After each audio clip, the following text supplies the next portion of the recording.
Hello, everyone, and welcome to the Great Awakening Generator. I'm your host, Rose McNair, and today I have with me Dr. Darag Rennie. Welcome back, Darag. Thank you.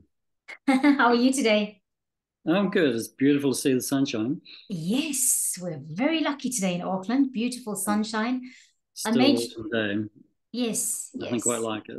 Yeah, me too. I made sure that I sat in the sun for a while because it's been a long time since I could do that easily. Yeah. All right, so everyone, today we're talking about this topic of vegan to non-vegan, or in other words, to say vegan to be or not to be. Right, so I'll give you a little bit of an introduction or some background on it. The last time when I talked to Dr. Darag here on the Great Awakening Generator, we talked about his book, and I felt that we talked about so many things flowed there. And this is one of the things that gave us something to come back and talk about because, Derek, you were practicing a vegan diet or having a vegan diet, and then through circumstances in life, or I'm not, you'll tell us the ins and outs of it, you chose to go back to a non-vegan diet. I'm thinking Mhm. you were non-vegan, you went to vegan, and then you went to become non-vegan again. And what I'm feeling is, um, it's a good topic to have because food is a topic at the moment, and I wanted very especially for you to tell us about this, the reasons for this, and all of that, and have another perspective from the ones we've been getting. Because I have a lot of friends that have follow a vegan diet, and I love the vegan food, not all of it, but some of it, and I can see why people would choose vegan food. I have a friend who makes nut cheeses. She does it as a business, and it's an amazing, cashew nut based cheese, and it's absolutely wonderful. I have friends that never ridicule me because I am non-vegan, and then I have friends that really do, you know, give me the frown because I am not vegan or vegetarian. So I have always gone with my gut about what I'll eat, and and sometimes I go through months without having red meat, and sometimes I crave it, and I have it. So I am in a non-vegan diet.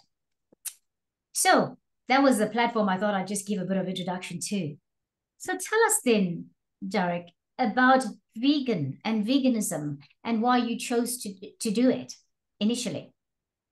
All right. Well, I think it's good that you've learned to trust your gut. That's probably one of the best things to do. And well, I went vegetarian and vegan before it was popular. Okay. Yeah. All right. Yeah. I was I was I was going vegetarian when I was in medical school, Okay. and so by the time I finished medical school, I was full vegetarian. And I thought I was doing the right thing back then. But I was going on it from a spiritual aspect primarily, Okay. that I thought. So for me, it was just the practice of ahimsa, of non-violence. Okay. Okay. Yes. Um, so it was about, treating animals with respect, and and then it became a health thing. So the psychological, spiritual aspect was probably primary for me, Okay. Okay. Yes. and then the health thing. And it was one thing I thought that medicine might have had right, that whole move towards plant-based food um, came out when I was in medical school. The fat was bad for you idea came in, Yes. which was going up against the sugar was bad for you. Okay. And Okay. there was a professor, John Yudkin, who wrote a book called Pure, White, and Deadly. That was one of the books that our biochemistry teacher got us to read. It was, I don't know if it was part of the syllabus or whether it was off syllabus, but Okay. he had us all read that book.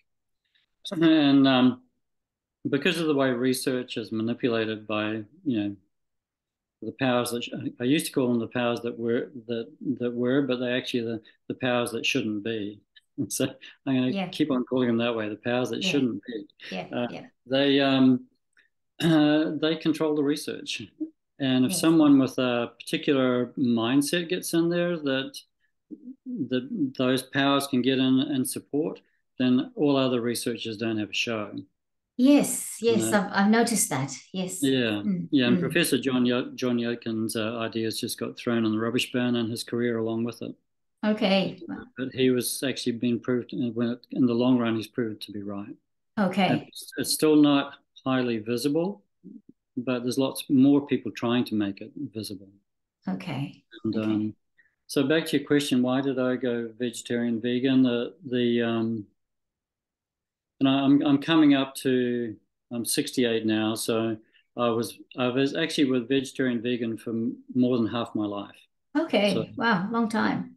yeah, 35 years. Mm, And people often called us the healthiest looking vegetarians I'd ever seen because a lot of vegetarians don't look that healthy. mm. But, Yeah. but that's the comments we got, and so it was that spiritual, psychological process, and then it was the health process. And I'd read all the latest promotional material. Like there was a book called what was it? A diet for every season or every reason. It's just a takeoff on that whole thing of you know the different musical scores for the different seasons. Forget who did Yes. that. Okay. And it talked about how our gut structure and our mouth structure, our tooth structure, all suggest that we're better off being vegetarian. We're more likely to be a vegetarian than Yes. and that whole the China study came out, which blew up the whole plant-based idea. Mm-hmm. And you can I took those things on face value, thinking that whenever anyone puts something in print, it must be true. It was Well, part of you that approach naive, it like that, right? Yeah. part of that naive and gullible kind of soul that thinks that everything in print must be right. Yes. Yes. And because why else is it in print? Yeah. And so I just went along with it, and we had our kids. We went vegan when we had our children. So for the first 10 years of their life, the first one was vegan. Okay. We were wheat-free vegan, so we were like extra vegans. Yes. Yes. And then and I'll always remember the story where Sasha, she's our oldest, she said the first time she had she has a memory of having her first real ice cream Okay. when we stopped being vegan or we started to ease out of it. And she said makes a joke saying that no child should ever remember when her first ice cream was. This is So true. I love ice child cream. abuse. I love ice cream, and I have to agree with that. Oh And yeah. my favorite's pistachio gelato. That's still Oh my yeah. favorite. Nice. Don't Yeah. have it that often. Um, but so yeah, I just went fully into that journey, and we were very much what you call indigenous. What do they call that? It's like not indigenous. It's the early the early kind of diets where you would mix grains and beans to get the right protein mix. Yes. I don't know what it's called, but I understand I Yeah, know what yeah, you're talking about. Yeah. yeah. Yeah. It's not indigenous, but that thing about old cultures. Yes. Wow, that And must have been it. Fun, interesting. well, but it was just standard. Well, you'd have Yeah. rice and beans, like if you're Yeah. Mexican, or Yes. Yes. you would understand Indian. You have Yes, absolutely. Rice and rice and dal. dal. Mm-hmm. It's like Yeah. that was the way we ate. So taste was always a big thing, Yeah. and uh, we were always generally healthy. Yeah. Sally had two babies. She was 40 when we had her first, and 43 Well, for the second. wow. Wow. And we did, her blood iron was low, so we did have some chopped liver, sauteed up with ginger and garlic at that time. And Okay. so it's not like we were purists. We still wore leather shoes, Mm, so we had mm, a certain nice. limit. Yeah. Yeah. Um, and we weren't willing to compromise our baby's health Absolutely. Yeah. for that, but we still felt it was the right thing to do. And that continued for many years. And then in my mid 50s, like when I was 51, I think it was, since everything happened like a couple of years apart. So it was 51, I started to get signs of inflammation on my skin. My blepharitis started first. That was pussy eyes. So I'd wake up in the morning and I used to have really pussy eyes. And at that point, I had long eyelashes. They looked long and straight. They were about an inch long at the end. Okay. And they would be gummed together. So I'd have to clear all the stuff out of my eyes. So I'd actually open the two lots of eyelashes would be together. Yeah. That was blepharitis. And then I got rosacea on my face. And then 2 years after that, I get testicular cancer. And, any diagnosis of cancer tends to shock you. Yeah, exactly. Although testicular cancer is particularly that one, it's called a seminoma. There's a pretty non-lethal one, but if you left it would be lethal. Yes. I got away with surgery and mild radiotherapy because testicular cancer, seminomas respond really well to radiotherapy, so you don't need big doses. So I did that, and so I'm starting to think about my diet. We did have a major financial loss, and I think I talked about it last time. There's a branch of medicine called German New Medicine. Yes. That another doctor who did, and he had testicular cancer as well, and he used to look at the emotional side of cancers, and he put testicular cancer down to a sudden catastrophic loss. Okay. And we had a major financial loss through our accountant. Right. And, I knew that was, for me, that felt like that was a major part of that cancer. Yeah, absolutely. It was my left testicle, and I always it was a time when we had cell phones, we used to wear them on our belts, those belt clips. Yes. So, and I used to wear that cell phone on that side. So, who knows? But my general, if I was going to pin one thing down to it, because it could have been a combination of things, I would pin down the emotional content of that. Yeah. But it got me thinking about, well, am I doing the right thing with my diet? And then I got called into the GP. I never used to go to the GP, but I had one because, occasionally I have a windsurfing accident or something like that. And he called me in because I'm 55 at that point, and he says, we need your blood fats tested because that's what you do. And so I did, and he said, you won't have a problem because you've been a vegetarian for so long. He knew my diet. And but a few weeks later, he calls me back in and said, sorry, you have got a problem. And when he gave me it was about 3 or 4 sheets of paper that basically when you read them, it said, eat less red meat, more fruit and vegetables, more grains, more fiber, more, all that stuff.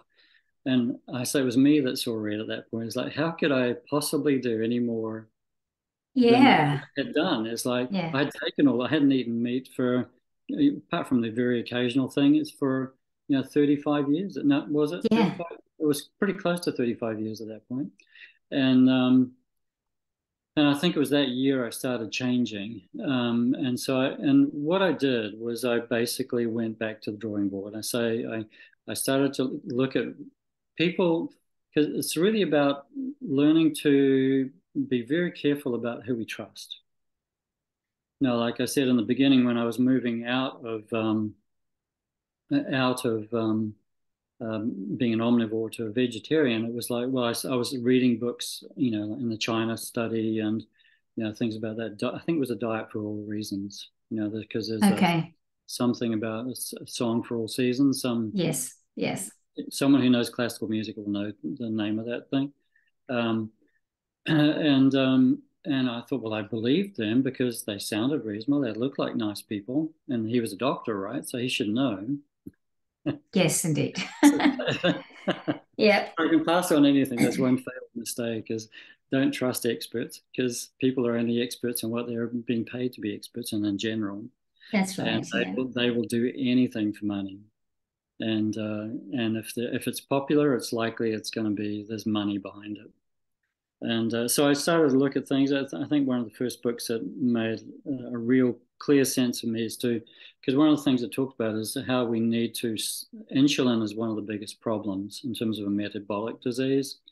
And so higher insulin is the major issue that creates all sorts of things.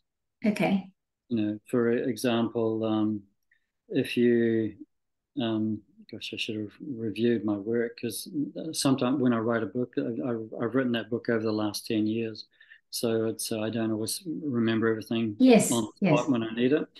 But, insulin say like people don't realize this. Insulin does a thing where the arteries tighten, Okay. Okay. and at the same time, it makes the kidneys retain salt.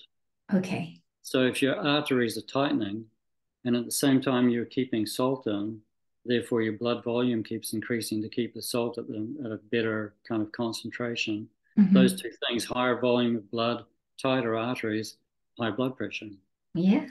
Okay. It's Yeah. just so Yeah. things like that. People think insulin's all about sugar, but it's not. Insulin's what's called a master hormone. It has lots and lots of effect, and that's just two that I've described. And so I was starting to look at these books, and the one that made, as I said, bringing back to that, was a book called Protein Power by Michael and Mary Dan Eads, two doctors from the States, and they were the first ones that got me clear that if to do a diet properly, to move is to actually, insulin is a key driver of disease, high insulin, and we all respond differently to carbohydrate. And Yes. some people will push out a lot of insulin when you have a meal with carbohydrate. Some people will push out a lot of insulin for a long time, and other Yes. people just put a little blip and then it's over.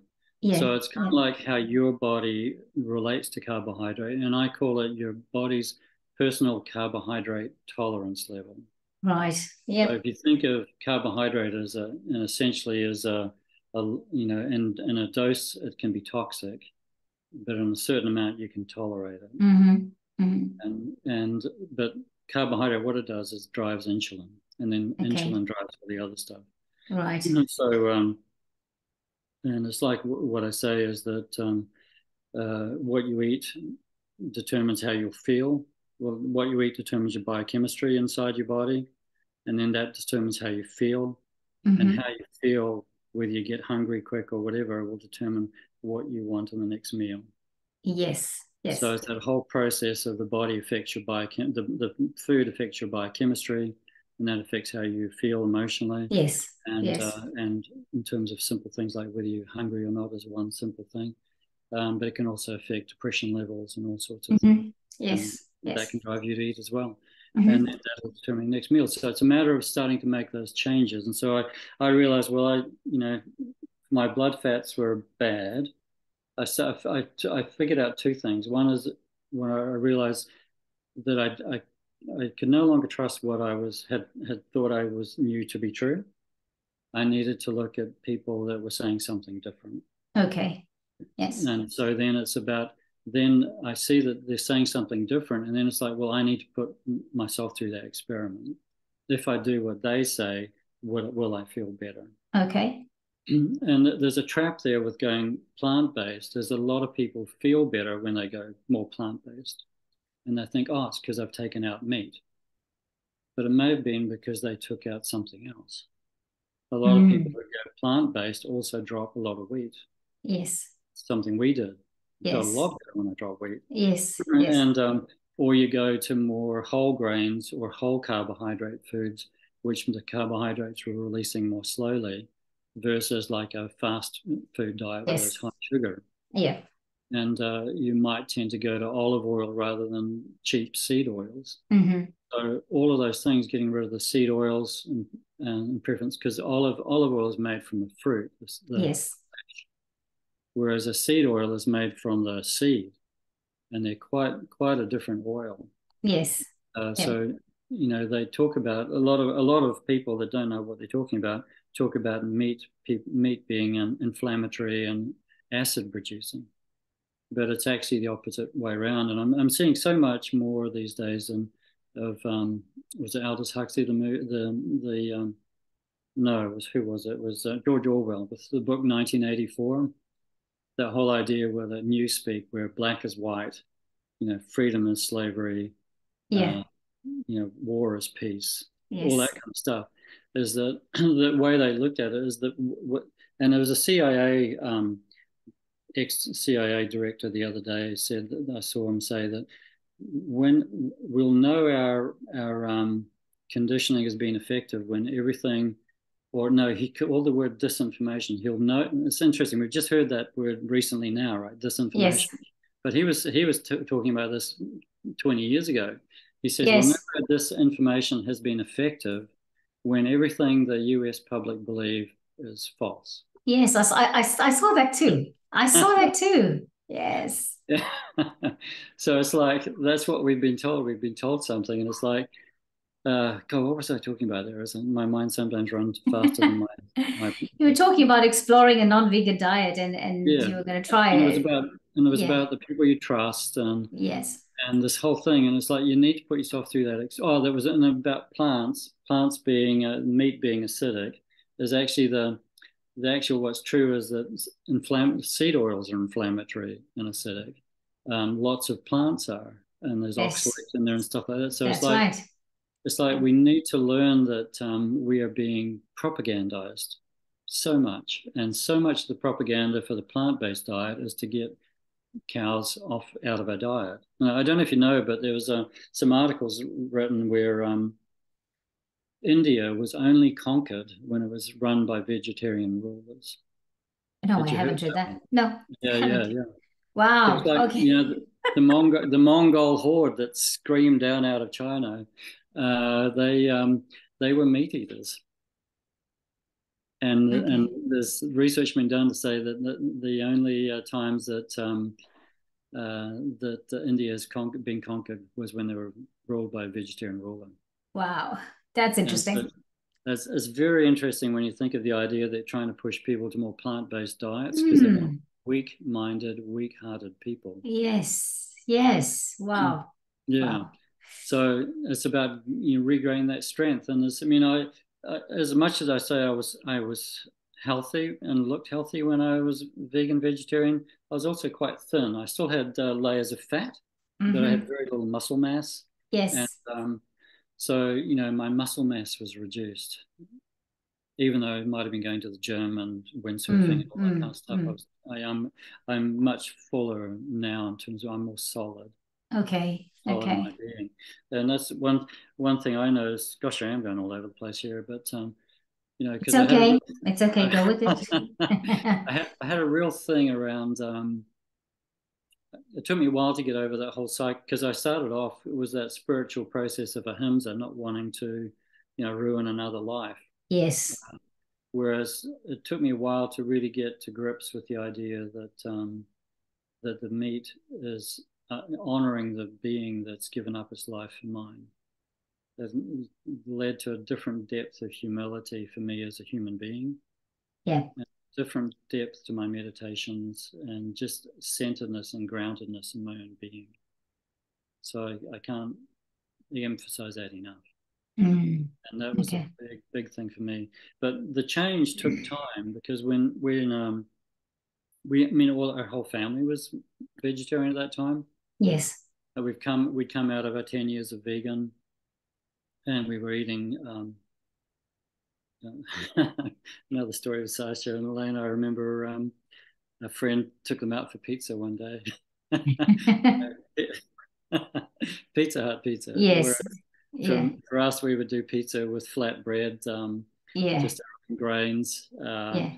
you know, organic, dried tomatoes and olives and Yeah. gherkins, Yeah. all that stuff, and tofu cheese and all that kind of stuff. Mm.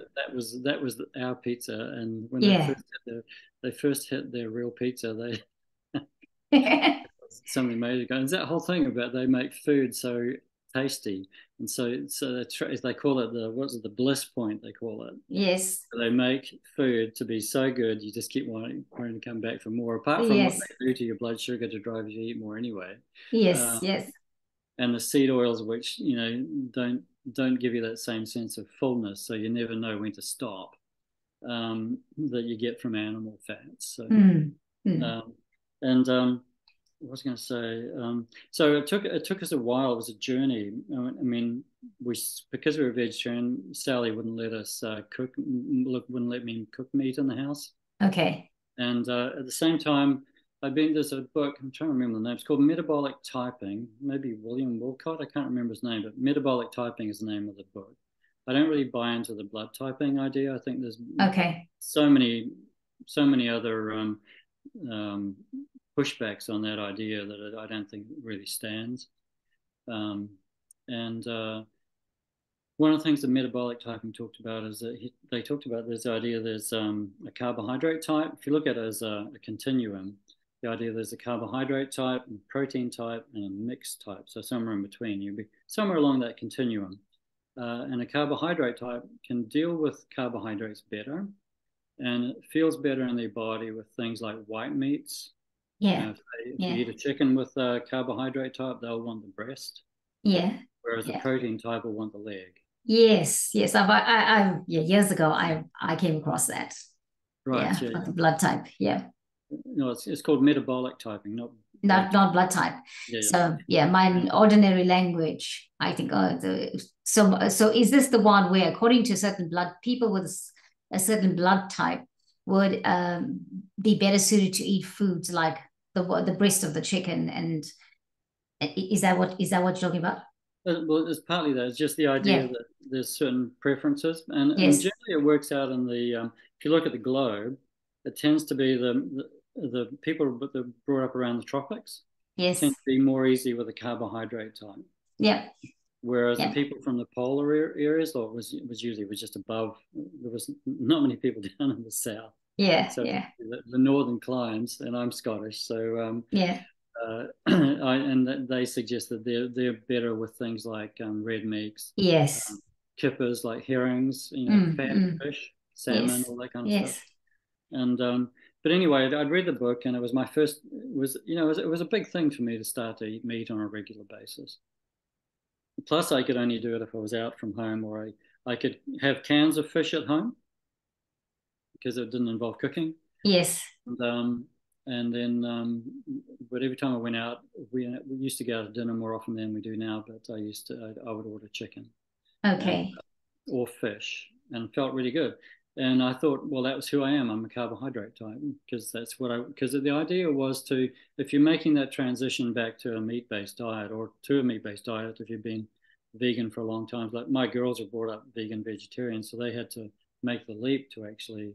I was just Mm. going back, but Yes. they were going forward. And so when I was thinking of doing that, the only thing I could think of eating was chicken and fish. I couldn't imagine eating steak. Mm. Yes. It's Yes. just way out there. Yeah. And so it was after a few months of occasionally meat and chicken, fish and chicken. And we were out at a restaurant once, and I smelt this person's steak on the table next door, and I thought, oh, that actually smells really good.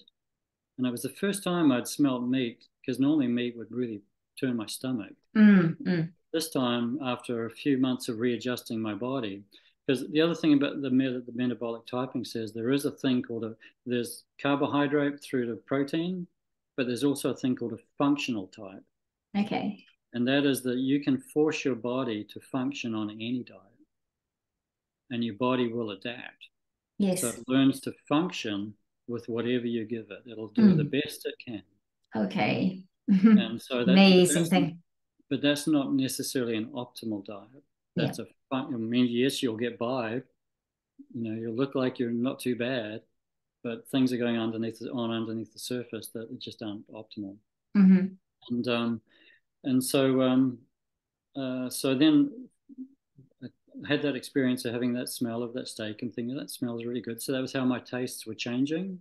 Yes. Yes. And then so the next time we went to the restaurant, guess what I did? I had a steak, and I honestly felt like I died and gone to heaven. It Ah. was Yeah. such a good experience. Yeah. Yeah. And at the same time, I wasn't just doing the meat, I was actually lowering my carbohydrate. Yes. I wasn't having steak and chips or anything like that. I was having steak and salad, Yes. Yes. steak and something like a low carbohydrate vegetable. Yes. And so I'd learned to lower my carbohydrates at that point to 30 grams net a day. And that was Michael Ead's book, Protein Power was the first one that really crystallized for me that whole idea of trying just going below 30 grams a day. Yes. And that's where all grain is gone. Potatoes are gone. Yes. A small amount of carrot is okay. Yeah. Yeah. Beetroot, that kind of thing, they're low carbohydrate. but generally you're on salads and a small amount of fruit. Like a banana has 25 grams of carbohydrate. Wow. So all of Yeah. a sudden we used to eat a fruit breakfast, and it was really interesting when I look back. I always used to feel like my brain was spinning after an hour after I had a fruit breakfast, but I felt like it was the right thing to do. Yeah. Yeah. So, but Yeah. I didn't really pay attention to how much it was spinning until I stopped making it spin by not eating fruit breakfast. So fruit breakfast making your brain spin like that is about the sugar, the fructose in it, do you think? Do you Yeah, think? Yeah, yeah, it was the high content of fruit yeah, sugar. yeah. Hmm. Yeah, and fructose is different because that's metabolized in the liver rather than in the cells. Like glucose, the cells can deal with, but Yes. fructose it gets dealt with in the liver. So Okay. it's a different animal. Um, but and that's why they used to think that fructose was safe for diabetics because it didn't Yes. blood sugar because it was metabolized in the liver. But then that's where fatty liver comes from, So you Mm. just and you need to watch out for that. Yeah. Yeah. So it's just it was learning to do that. So and then basically part of my history I haven't told you on this one so far is I used to be a fat chubby kid. I was Yes. brought up in a Yeah. bakery. Yeah. My granddad, if I, I've, on my, I've got my book Evolving Food Pyramids. I've also got his Yes. modules, video modules. So in the video module where I'm showing my history, I show a picture of my granddad with me on his lap as a wee bairn, and he was fat. My mum got fat as she grew older. So the thing that got her to stop being fat as she grew up was because she was obese as a kid, and Yes. the we had a housekeeper, and the housekeeper used to feed her a meat pie when she woke up at night hungry. Ah, wow. So she was always hungry, and Protein and the carbohydrates yeah, then. yeah, and that's the worst thing is the fat and That's true. carbohydrate. Yeah, so I come from a fat family, and I was dieting by the time I was 14. Yes. And if Okay. most and in terms of class, I don't know what it's like back then, but back in the 60s and 70s, 30 kids in the class, maybe three or four would be overweight. Yes, true. One or two would be obese. Two or three might be overweight. I was one of those. Okay. Always, Yeah. always lusted after the abs I could see on my friends' stomachs. Oh, yes, yes. And so to be dieting as a boy when you're 14, it just shows you've got a metabolic problem. Yeah, yeah. And so weight had always been a constant problem, even when I was vegetarian. Even though I could trim down, I still had body fat. And there's that whole idea of the visceral fat. The most dangerous fat in our body is the visceral fat. That's the fat that's inside our organs. And you can Yes. be a normal body weight with virtually no external body fat visible, and you can still have 4 to 5 kgs or liters of visceral fat around your organ. Okay. Wow. And Yeah, so, yeah. but the good thing about that is that it's also the first fat to go. Okay. So as dangerous as it is, it's the first fat to go when you start cleaning up your diet. Okay. Well, that's good news. Yeah, that's good. It's Yeah, very the good body news. actually works when you feed it right. It's The true. And when body you knows listen what to to it, do. yeah, Yeah, and listening to the body is very yeah, important. Listening to yeah. the gut, yeah. And, and so my life kind of really took a big change in that direction when Sally's mum and dad were in England, and mum was having problems with dementia. So she would take the kids over there and look after them all for several weeks. One time so they're gone for like 9 weeks. Mm, And at that point, I decided, well, this is just the time when I was changing diet. And I thought, well, I don't have to worry about not cooking meat inside in the house because Sally's not home. yes. And by the time they came back, there was no way I was going back to not eating meat. Yeah. And Yeah. you'll probably enjoy this. My favorite meat at that time was a lamb Rogan Josh. Oh, no, I'm not into Rogan Josh and no uh, longer into lamb. So, but okay, right. oh wow, So, okay. but that was my favorite. And but it took me a while to just get to the point where I could. It took me 10 years of low carb, um, there's a thing called low carb, high fat, LCHF. You may have seen that Yes, promoted. I've heard something. Yeah. But it's really not high fat. It's more like low carb and protein, a Yeah. decent meat, Yes. because Yes. that's your body really hungers for protein. It does. It Yeah. certainly does. Yeah, and that's the main thing it hungers for, and you just can't get the right complement in a vegan diet. It's just really hard to do. But the Mm. hardest thing to do in a vegan diet is to get your carbohydrates low. Yeah. Yeah. You've got a major problem there because and if you're vegetarians, if you're doing grains and legumes, that's 65% of soybeans is carbohydrate. And Mm. any bean, Yes. any lentil is about 65% carbohydrate. That's right. Yeah. So That's you right. can't get your carbohydrates down below 30. You just can't eating a diet. Mm. Mm. So where are you going to get your protein from?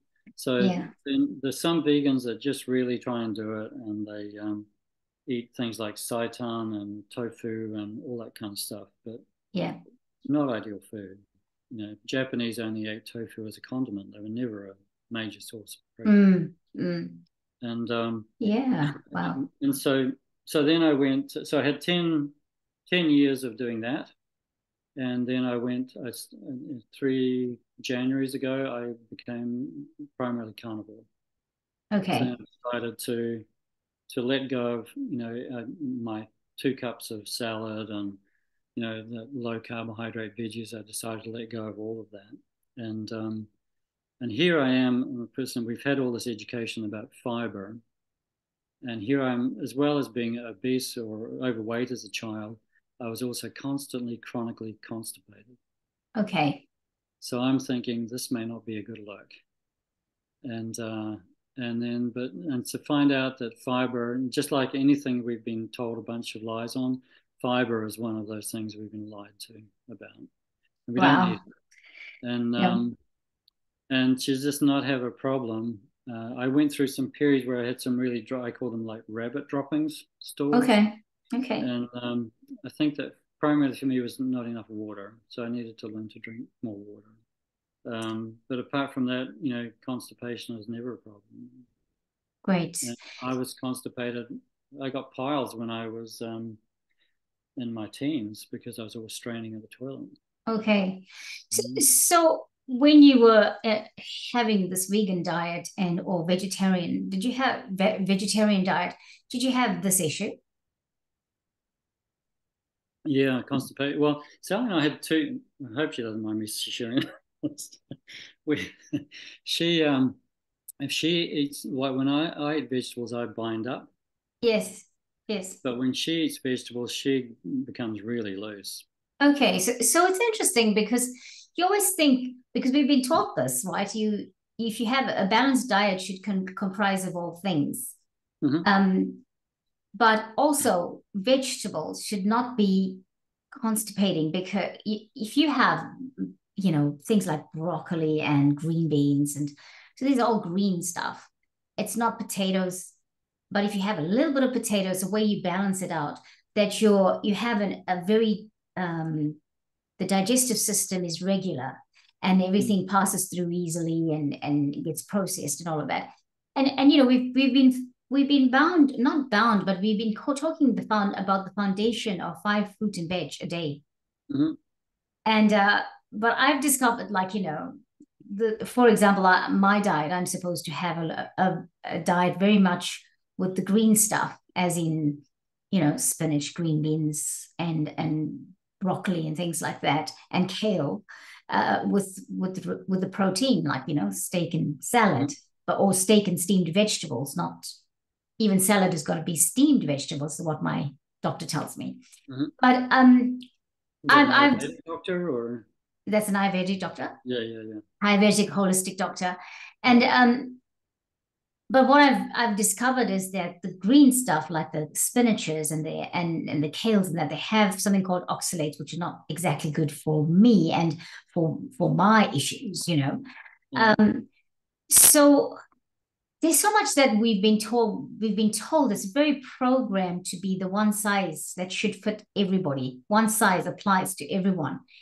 And what it looks like more and more is that we seem to be individuals that need to figure out for ourselves what it is that we need to eat whether that be a vegan diet for 10 years, or whether it is reduce the red meat or get that red meat completely out of your diet, and then, you know, try something else. But there is no hard and fast rule I'm discovering as we go along. It is about what works for the individual.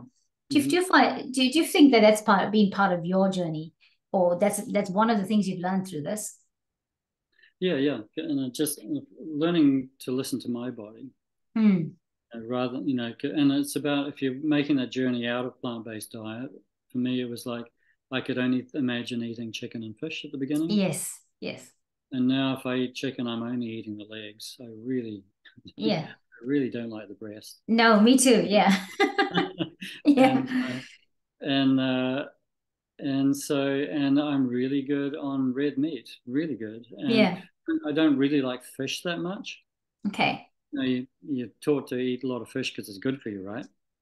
But I really don't like fish that much at all. Yes. I don't like pork. I'm okay with bacon, but pork, no. Yeah. And whereas Sally will tend more towards chicken, she'll have more chicken legs. She would probably prefer chicken leg than, well, I give her an eye fillet steak and she's all over it. So, okay. And lamb she loves. So it is about, it's about giving your body enough time with a change to figure out whether it's good for you or not. Yes, yeah, and paying real attention to that, because remember, like I said, when I went vegetarian, I felt better. Yeah, and a lot of people do, but but I changed lots of things at the same time. So if I had just taken the grains out and just gone to meat and low carb veg, I would probably have felt fantastic. Yes. And I would have realized when I was 21 that I actually could manage my body fat healthily. Yes. Whereas it took me till I was 30 years later. It took me late mid 50s. You know, that's insane. To lose 30 years of experience like that. Yeah. And just because I had a philosophy, and that's what I say, is that your philosophy is dangerous to your health, because we tend to eat according to what we think is good for us. And if what we think is good for us has been manipulated, like the propaganda we've been taught about plant-based foods and about how it's good for the planet and good for you, that's the reason that we want to get rid of all the cows and the sheep. And what are they going to do with that? I mean, that's total pure propaganda. I see it now, but I couldn't see it back then. I thought we were on the right track doing that. Yeah. And so that's the whole thing, is that I had to have a personal experience to wake myself up. Yeah, I think it was all relative and relevant. If I hear it, it's and we're taking the journey, right? And so we're choosing experiences, and we decide, or something decides. I'm going to have to say the inner being decides how far along we go with that, because it works for a while and it's all happy and hunky dory, and then you suddenly have something happen, and then you think, oh, what I thought isn't. It's very much like what's happening at the moment, right? In terms of even the spiritual journey, then you think, oh, I thought I needed that, and I'll keep doing that, and then suddenly one day it no longer works, or it's not, the thing you keep doing is not working anymore like it used to. So it's like peeling off all the layers of the onion, they used to call it. It was peeling off the layers of falsity that getting down to what's real.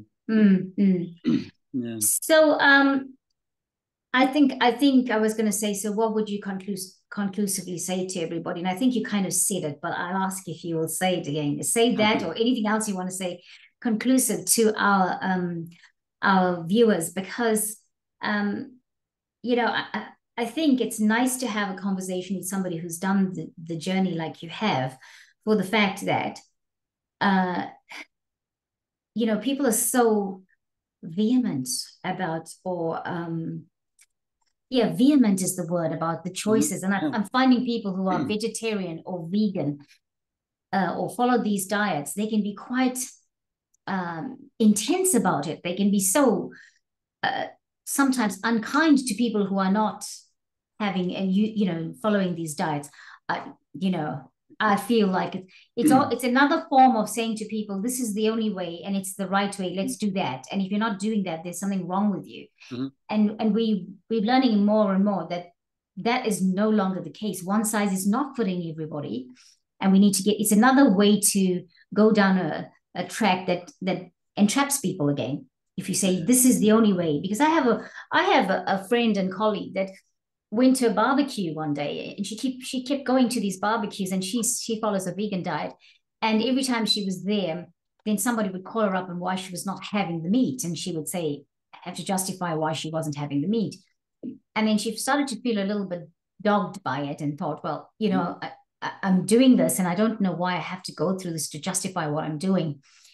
And in her head, she was sending out these vibrations about, oh, look, when you're 40 and having problems with your heart, then, don't come crying to me kind of thing.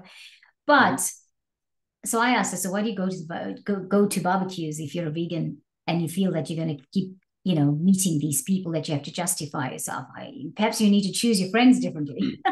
Because if I'm your friend, I'm going to respect that that's what you do and I never question it. Yeah. And so she said, oh, that's a good point. But then she was also cussing at these people without them knowing about it, because she felt she was righteous in what she was doing. That was the best thing.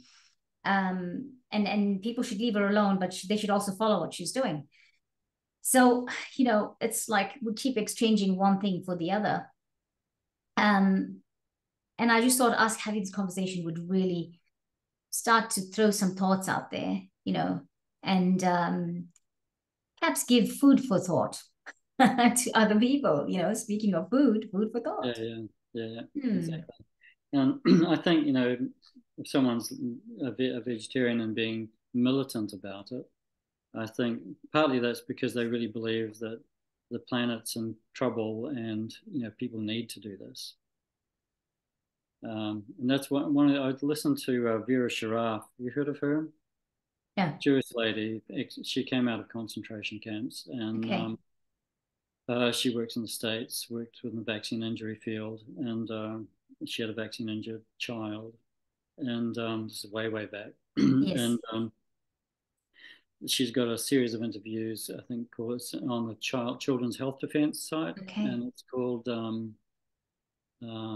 When Never Again Is Now. I think that's what the title is. A 5-part series. Right. And there was one guy there who's talking about his grandmother who came out of a concentration camp in early Germany, and she said that watch out. The reason, because he asked the grandma why didn't the Jews kick up more of a stink? Why there was just one guard and 1,000 of you, and she says, oh well, they always worked with the idea that it was needed, it was necessary. It was necessary to keep them in the ghetto because they spread typhus. So the whole idea is thought they carried the disease, so they had to be separated. Right. Okay. So they needed to be kept like that. It was a necessary thing. And then we can get you to the camp. It was always the idea that they were being helpful. Okay. Wow. I just listened to this last night, and I thought it was really interesting, parallel to what we go through about it. We need to need to eat less meat. And it's that same strategy, and even to the point of going into the cattle trucks to go into the camps. Oh, it's necessary to come this way now because we're going to this place where can look after you better. Wow. And so it was always a softly approach. We think it was a hard approach, but the reason they corralled all those people is they were using a softly approach and using what was needed and necessary. So it's such a profound thing. I just saw it, last night when I caught on to that. Wow. So back to your friend, I think, that thing where if someone's a militant vegetarian, they might be caught up in this idea, we need to do something. We need to do something for the planet. Yes. And so they've got that internal emotional drive from the propaganda they've had. So they turn into the Hitler Youth themselves. Yeah. Mao's little generals were all young people that were caught up in an ideology. Yes. And so the plant-based thing is a lot of that. And the other part of it, I wonder, is that part of them is feeling frustrated because the body isn't getting what it needs. And so they can't feel that peace. Yes. And so they're always on edge to a degree. So I think that part's there as well. Yeah. But did you want me to get back to the key things? I Just think, talk about the three um, key things. yes, please. um, First thing I think is no matter what you do, get your carbohydrates down. And I've since moved on, like 30 grams net is what I used to. Net means without the fiber. So you could have Yes. 30 grams of digestible carbohydrates, meaning carbohydrates that are going to turn into sugar in your body and blood glucose. And then you can have fiber on top of that. And one aside about fiber, I just remember because I thought about it when you were talking. When I was vegetarian, I used to have to eat psyllium hulls. Have you had psyllium? I've heard of it. Yes. Yeah, that's to bulk up the stools. So Yes. I was vegetarian, eating lots of fiber and eating psyllium, and now nothing. Great. Totally Yeah. blows your brain. Yeah. So that 30 grams plus fiber, that can work if you're relatively metabolically healthy and you don't respond too rapidly and long with carbohydrate, putting it at an insulin response. Yes. There's a guy called Kraft, Joseph Kraft, I think, can't remember his name, who defined 5 different profiles for the insulin response to a carbohydrate load in your body. And so he found out there was a couple of them that were the key things that created the pre-diabetes and diabetes and all that kind of stuff. They were the people that produced way too much insulin for way too long. Right. From the same dose of carbohydrate that somebody, would just have a little blip of insulin.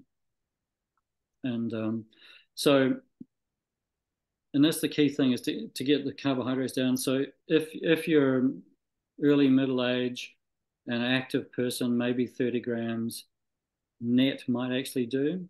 Okay. But if you're any degree older or have any serious degree of metabolic disorder, you actually really need to go to 20 grams total. Okay. So that means 20 grams of carbohydrate, including fiber. Okay.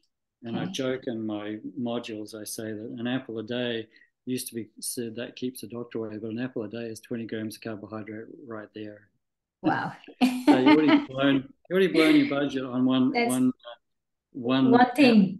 Yeah. Yeah. And when I ask people, when the first thing people ask me, because I do coaching with people, and I said the first thing to do is look at your breakfast. Because remember, you've just had a fast, so you've had a long period without food. So what you do with that first meal is crucially important for the rest of the Yeah. day. Yeah.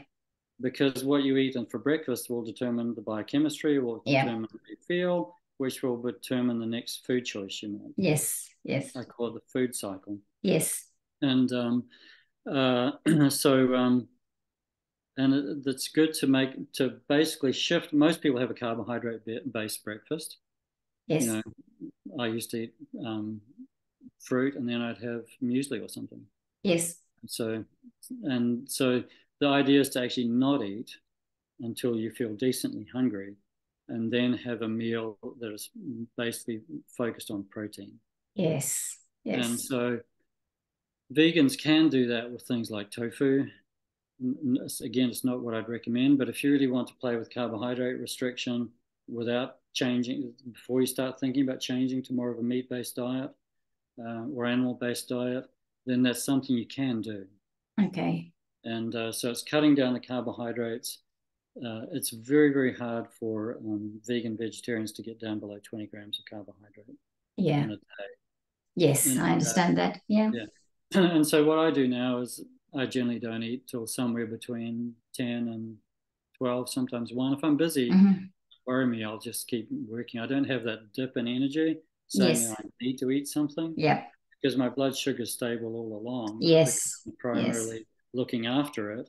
And so I don't go through those morning hunger pangs. Yes. And if my mind's engaged with something, I could go half the day without even thinking about it. Yeah. And whereas before I was always thinking about what was next, I was going to prepare. Right. And then so if you have one easy breakfast, a lot of people is just eggs, like an omelette. Yeah. It's very good protein, eggs. Yeah. Quick and easy. Fried eggs and bacon is another option some people take. Watch out for sausages because they have a lot of carbohydrates on them. Got bread. That's right. Yep. Sausages. Yeah. Cereal so too sometimes. Yeah. yeah. And so have your, and I've had, many times since I've been carnivore, my breakfast is a steak. Yeah. And Yeah. make sure you eat enough that you feel satisfied. Yeah. A lot of Yeah. people will think, "Oh, I'll just have a little bit," because Yeah. it's No, in the just eat night as much as it's bad for me, right? yeah, yeah, just eat as much as you want. I mean, what you're saying about your diet, that's exactly how I have evolved to be where I am at the moment, or Yeah, my yeah. diet's evolved to, because I don't get hungry first thing in the morning. I'm just not hungry. Sometimes I'm having my first meal at 1 o'clock in the afternoon. I'm Uh-huh. not sure why, but and then or I've had times I'm having it at 3 o'clock in the afternoon because I just haven't been hungry. Yeah, And yeah, then I have a later dinner, but I make sure I'm up for like 2 hours before I go to sleep yeah, if yeah. I'm having a late dinner because I want to be active. I've gone through months like that where I just did not feel hungry in the morning, just and thought, well, I don't feel like I'm busy and I'm not thinking about food. So, you Yeah. know, yeah. So And that's an ideal thing. yeah, Uh, yeah. and so, there's a couple of things there. One is so getting carbohydrates down, Yes. making the primary part of your meal the pro, protein is a bad word, but it's kind of puts it's a real bit of meat. You don't have to go too lean, but you also don't want to add a lot of fat to it, Yeah, yeah. particularly if you've got fat on your body. Mm-hmm. You want to be able to use that fat. You want to burn that Yeah, off. yeah. And so you want to maybe use a bit of fat to cook in, but don't lather it with fat. Like a lot of people, they hear that low carb, high fat thing, and they think, oh, I can eat lots of fat.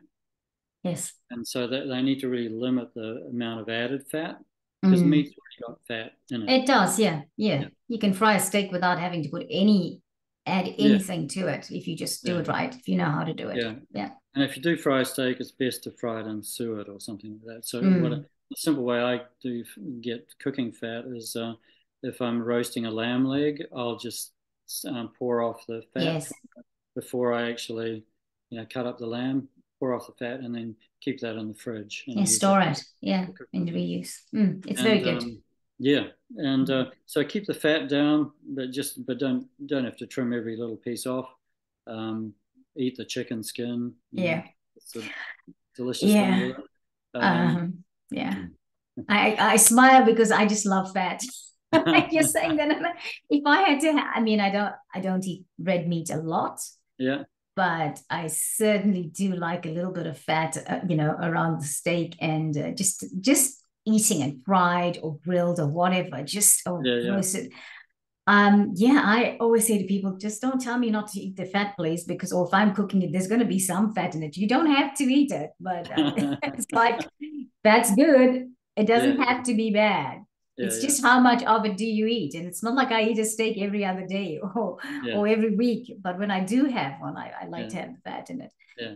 Well, if you've got a decent amount of fat on your body, then don't just know that you don't add more fat to your food Yes, because you yes, want your indeed. body, you want to Yeah, lower the carbohydrates so the insulin's down so your body can burn fat because yeah, otherwise the body will preferentially use burn sugar. yes, And if you keep on giving it sugar all through the day in any form, whether it's a potato or whether it's corn or whether it's what's those things people eat, Kit Kat or things like that, yes. Chocolates it's that they all can. Yeah, it's all sugar. And yes, so if you keep that down, then your body can actually burn fat. And when you burn the fat, then you produce this thing called ketones, and your brain actually works better on ketones. If you, in terms of think of energy use in the brain, your brain performs it's about a 35% efficiency you get. So you need a lot less food if you're burning ketones. So yes, basically, ketones will produce a lot more energy in your body than sugar will. yes, And you don't get to produce ketones until you've got the carbohydrate down. yes. And so that's the main reason for getting the carbohydrates down. So they call it a ketogenic diet. It's the Yeah. diet that helps your body make ketones. And it's not about adding, some people add ketones in, there's supplements you can get, but that's kind of cheating. And you really want your body to produce the ketones. Yeah, let the body do what it's meant Yeah. to do naturally. And your Um, mind will go better that way.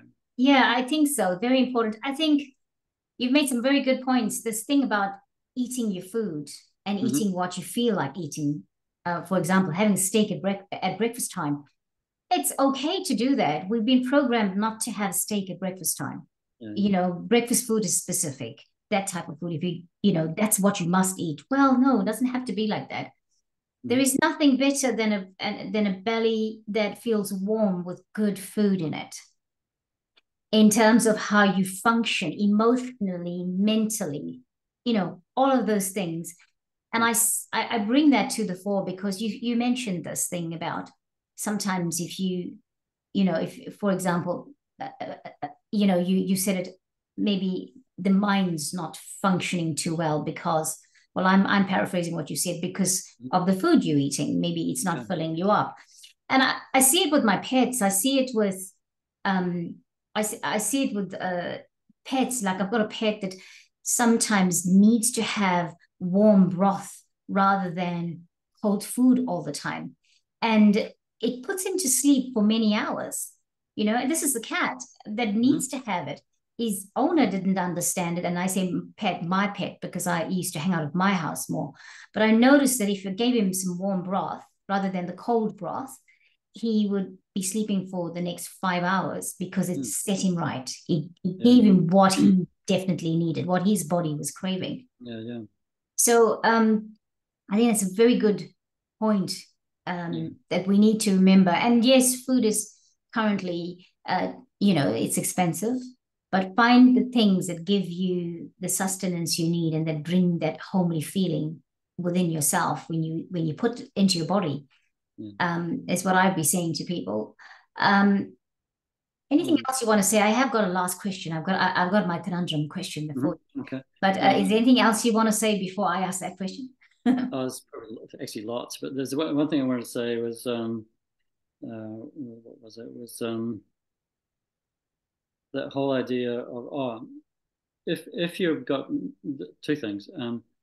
If you've got like metabolic disease, like if you've got pre-diabetes, if you've got hypertension, if you've been struggling with weight a long time, then the other thing to do, as well as keeping your carbohydrates below 20 grams a day, some people, particularly, say women that have been overweight and they're now menopausal, they've been overweight for a long time, they actually need to go below 10 grams of carbohydrate. Okay. And that's where going carnivore just becomes easy at that point. Yeah. And but the other thing is that there's the thing called intermittent fasting, where you basically use, as well as lowering the amount of carbohydrates you're eating, it's about extending the time that you're not eating. So, for me, if I stop eating, say at 8 o'clock at night, and if I don't eat till 10 o'clock, 12 o'clock the next day, what's that? That's 16 hours. Yes. Yeah? And then I'm only eating in what's called an 8-hour window. Yes. And some people move to like one meal a day, and that doesn't work for me. Yeah. And so the one meal a day, they just have primarily all their food within a 2 to 3 hour window. Yeah. And some people work really well like that. And I know some people, the best time to do that is the morning. Yeah. Whereas other people, the best time to do it is the evening. Yeah. So you've really got to figure that one out by yourself. And the three things I think that people mainly notice with changing their diet, and I recommend just getting on the long haul, getting the right education. Go to my webinar and my modules and read the book so you get all the bits and pieces of it. Yes. Because there are dangers, like if you're on like if you're diabetic and you need insulin, what you don't know, if you limit your carbohydrates that much, you'll likely need to reduce your insulin by 50% the first day. Right. Okay. So there's things like that. And if you go too low, because if you take the carbohydrates out and you push insulin in, that'll drive whatever blood glucose you've got down through the floor. Yes. People can faint and hurt themselves with hypoglycemia. Yeah. So that's someone on drugs like that, high blood pressure drugs and insulin, anything that makes the body create insulin or puts insulin into the body, those things need to be very careful with when you reduce your carbohydrates that much. That's good advice. What I mean is, and you need to know that, because otherwise it's just, it's unethical to tell someone to drop their carbohydrates if they're on some insulin product without telling them they need to reduce the carbohydrates. And some diabetics are happy to do that themselves and take charge of it, take responsibility for it. Others need to work along with their doctor. Definitely. But yeah, Yeah, two other things I just wanted to say before that last question. One is the microbiome is a big thing these days. People are always saying you yeah, need probiotics and all that kind of stuff. But what I found is the microbiome responds to what you eat, and it responds okay, very quickly. So if okay, you change your diet, then all of a sudden your microbiome is going to change, and you don't yeah, need to do that. It just happens. yeah, yeah, Basically, you starve out the bad bugs and feed the good bugs. okay, I think okay. there's too much stuff on probiotics and things like that. I think people just need to realize the power of the diet over the microbiome. Mm, yeah, And it makes yeah. sense that whatever you put in there, that's what they're going to live. Hmm. And the last piece was the key things I noticed, people notice more. Weight becomes easier to manage. Um, Gut issues, and that's part of that microbiome thing, Yes. just resolve. Um, and joint pain is another one. And then Hmm. mental issues, just, feeling too stressed, feeling depressed, anxious. A lot of those just disappear. Great. Wow. Yeah. Yeah, that's good. That's a healthy life. Yeah. So, Yeah. do you do one-to-one? You said something about people come to you for advice on this. So, do you Yeah. like do personal Most, sessions? yeah, I do it if people are around close by in Whangaparo. I do personal sessions. Otherwise, it's by Skype or, well, not Skype, but Zoom or just by phone. Wow. So when we started talking about this, I didn't realize you do this. Yeah. So that's great. So everybody, I'm going to, as always, I will put Darag's web address in the description box if you want to contact him to talk about this, perhaps to have a session with him so that you can understand, because it's going to be very personalized. It's going to be to your diet. Yeah. Yeah. And also it's going to be about uh, your situation, whether you're diabetic or not. So, there's a good reason to or why Yeah. you could have a session like that with Darag. Yeah. Now, mRNA vaccines in the beef. Mm. Sorry, I laugh not because it's not Yeah. because I'm laughing at that. I'm laughing because I stumped you with it. Yeah. No, it's Did a think about it because there's so much of it coming back yeah. into the Yeah. news, right? Yeah. It's what I call a diabolically interesting time that we live in. Yeah, yeah, And yeah. we have people we get home kill from, Yes, and so we're trying to educate them about vaccines. We have yes, some people that don't put any vaccines in their animals, yes, and the people that are awake are trying to do that. How long they'll be able to continue to do that is yet to be seen. mm, mm. Whether we can head this mRNA siege off at the pass, that whole thing about heading off the enemy at the pass. Yes, Um, yes, I mean, David Martin did a. See, I'm very much in the no virus camp, yes. whereas David Martin, I'm sure you've heard of him. Have you? He's a No. bald-headed guy. He talks. He's works with patents, Okay, and he did one of the opening lectures in the International COVID Summit, the third okay, International COVID Summit that just okay. recently happened in the EU Parliament, All right. and all that was recorded. So about 4.5 hour videos that you can watch. Okay. Um, and he very much lays the doors down into the gain of function research and that whole thing. And so I think mRNA is getting, if the press could tell the truth, we wouldn't be needing to have this conversation because it would all have been over before it started.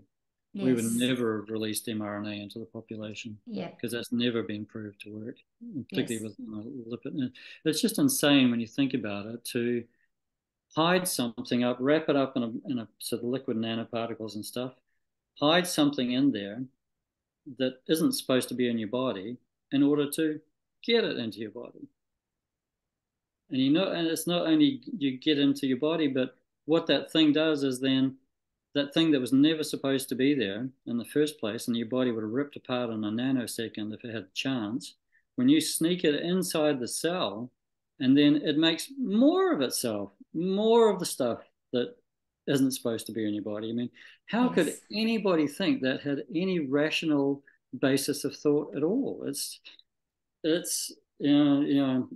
I it's mind-boggling to me to see the level of. I mean, I've been naive and gullible, and I think in our last talk, you brought up the idea that naive and gullible is good sometimes because you can take steps that you might not otherwise take, and you can Yes. get to places you wouldn't otherwise get to. Yes. Yes, indeed. So, so it's just how any scientist could believe that. It's just beyond me. Yeah. And you always question their agenda in actually trying to convince people it's the right thing or No, it's the it's not. truth or anything like that. It's like the Nazis. It's needed. It's necessary. Necessary. So coming back to that, because you were talking about, mRNA in animals. yes, I hope that never happens. I hope that never happens. I'm really hoping for New Zealand that that is never going to happen. But Yeah. if it does happen, it'll also be in our fruits and vegetables. They'll find ways to Yeah. do it in. Yeah. Exactly. But at a certain point, you've got to give over and let God have a chance to work That's right. and surrender. Like one of the toughest things for me has been um, the idea that because I've been sort of fighting this thing since the I don't know if you remember scurrying around like chickens with their heads cut off trying to get everything we needed to lock down that first time. Exactly. I do. I do. We just our daughter was working in the theatre industry in London, arts theatre. She was a graphic. She creates costumes, and so we had to bring her back from London, and Right. she and so we were in a camper van. We'd had both houses rented out. Couldn't ask our tenants to move out. No. Uh, so we'd be traveling for the last 3 years. We just traveled overseas and then around New Zealand. And so we're in a camper van. We just settled on a section. We bought a section in Snells Beach the week before lockdown. Okay. And so it's got one tap with the neighbors running water into it and no power or anything. But we had a camper van with everything. We Wow. parked it up on the end of the edge of the section and the edge of the road. So we couldn't actually get the camper van onto the section. But we had to prepare that for everything. So I was running around, buying things to like an outdoor hot shower, so we can hang it up so she could have a shower. So she isolated in the shed. And but I just have a memory of running around like blue ass fly, just trying to get everything Yeah. done, Yeah. get our Yeah. daughter home and safe. And and at the same time, I'm going, this is completely insane. We shouldn't be locking down. And that's Yes. the last thing you'd want to do for a disease like that. You want it to protect the elderly and let it run through the community, and it'll get modified and whatever. And build And immunity. The build community immunity, will and build immunity. Yeah. so Sally was still nuts and getting me to wash the vegetables. Anything we took out the supermarket, Oh, she'd get me remember to wash. having to go to the supermarket wearing gloves and not touching the fruit and things Yeah, like that. yeah. You know, I'd be yelling and screaming at her and yeah. telling her that no, we don't need to do this. But if you say so, I will. Yeah, I want to come back to that point. What really comes across to me about this, because Mm-hmm. you were saying this about you when you told about the Jewish, the Jews that were the young man asked his grandmother why did Yeah. there was 1,000 Jews and one God, Mm-hmm. and then you explained what they were saying. They were just keeping everybody safe, Yeah, right. It would exactly. seem that that concept worked 3 years ago as well. Because That's exactly. one of the things I did things, because for me, I did not see the point of wearing a mask. But Mm-hmm. I did it for a period of time because it was really impressed upon us how we needed to do it for the safety, not just for our safety, but for the others. Yeah. I was concerned, like, I was the one who went out and did all the food shopping because I just wanted to keep my daughter in the space, in the bubble, so that we just kept this thing. I was trying to protect her, but I also thought, well, I'm just going to, I always knew nothing's going to happen to me. I didn't have a worry with that. Mm-hmm. But anything I did was mainly because I wanted to make sure other people were safe. And that's not saying I'm self-sacrificing. My gut feeling wasn't that I could get sick, And some of the times when I did get a bit of fear with everything was going on, maybe a couple of days later, I think, well, really, do you really think that was going to happen? That kind of thing. I had my moments of fear and worry, buying into it, but mainly I didn't have those moments. But I feel now, looking back on it, a lot of it was about, never mind, even if you're not worried about you, but what about the others? What about the others? You've got to take care of the others. And so it seems like this thing works now, even after all this time, Well, it's working on climate. Yes. The planet's in danger. We need to look after it. Yes, absolutely working on climate at the moment. CO2, the optimal plant food. Yes. CO2 is what feeds plants. Yes, indeed. Yes. It's an essential nutrient for plants. Yeah. Yeah. And we breathe it out, don't we? We breathe it out so that they can live. And we work in a symbiotic relationship with them. It just works wonderfully. Yeah. And actually they grow better when CO2 is about 1,600 parts per million. Yes. We were actually at the point, we were getting to the point where we were going to the point we were about to make plants extinct. Wow. Plants can't survive below something like 170 parts per million. Yeah, yeah. And we were down to 240. And in the past, it's been up over 8,000. Yeah. So when was this? When was this, Darag? Tell me that. In the last 3 years? No. Talking about the 170 parts per million was the end of the last ice age, I think. Okay. Sorry. So we got thousands of years ago. Yeah. And then it struck, because it was like something like 8,000 parts per million. Yes. And then it reduced so much because all the shellfish took all the carbon, sequestered it as shell. So there was a lot of things like that happen. So yes, they got that process brought the carbon dioxide so low it nearly was an extinction level event. Right. Because if the plants died, there'd be no animals that lived off plants. Exactly. No food for them. And we were just so close. And then we started producing CO2, putting CO2 back into the environment through the breakdown of oils and all those industrial processes. So you could say we actually saved the world from mass extinction. Yes. And that's back to this 1984 concept where black is white and white is black. Is we told the opposite truth to what's actually real.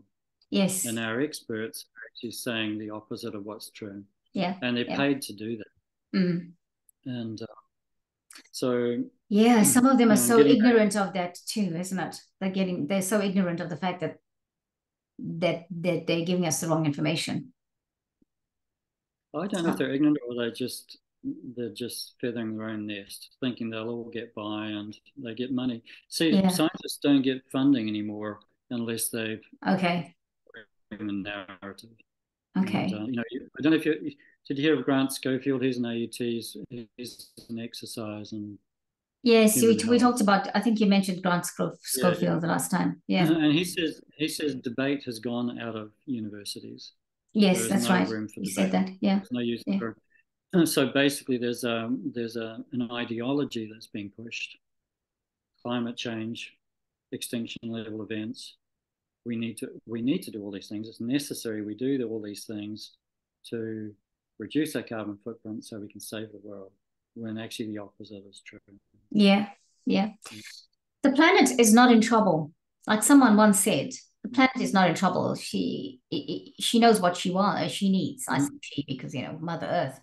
Yeah. She knows what she needs, and everything here will rejuvenate and be what it means to be. And so that's the thing. But I mean, I remember a while back people saying after COVID, climate change was going to be the next thing that was going to be used to basically put in fear and change our whole lives. Mm-hmm. And it's an interesting thing because I digress, and I know we've been gone over the time, but I just say this very quickly, where we have a thing going on in Auckland now where dogs are allowed on buses. And that means, big dogs are allowed on buses.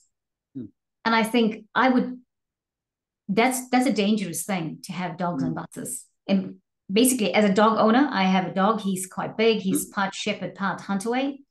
Yeah. I had to take him on a bus. He would freak out firstly about moving, but there were all these people around us. It's a disaster waiting to happen, and that's not me pouring water on something that's a good thing.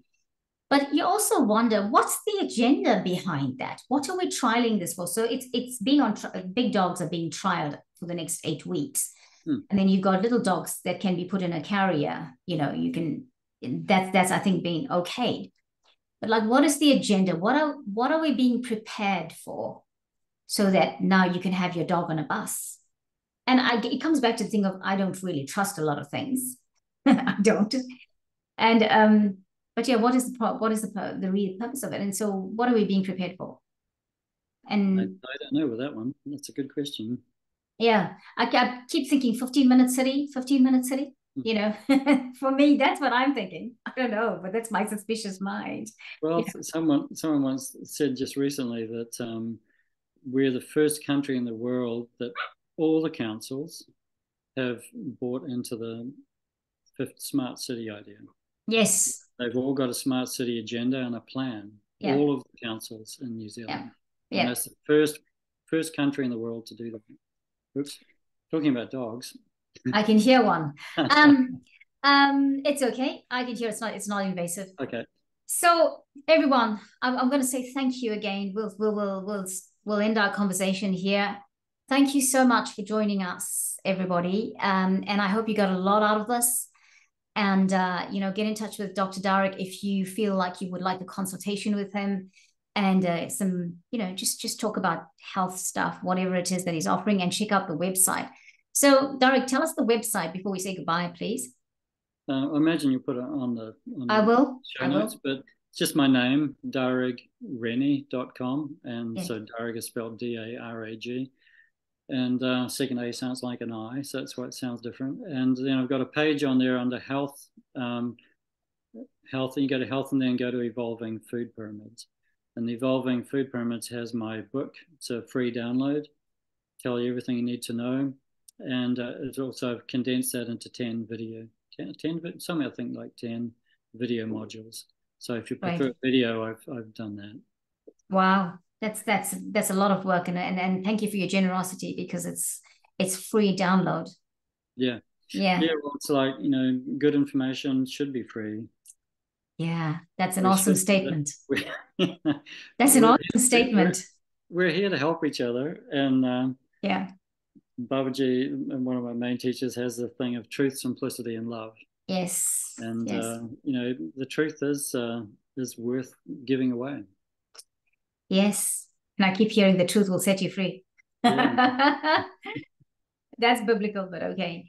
Well, everyone, thank you so much for joining us. And Darag, thank you so much for giving us your time. You're very welcome. I cannot promise there will not be another invitation. I would gratefully accept. Thank you so much for that. Well, thank you, everyone, and we'll catch you next time here on the Great Awakening Generator. As always, keep reaching for the stars. Bye-bye, everyone.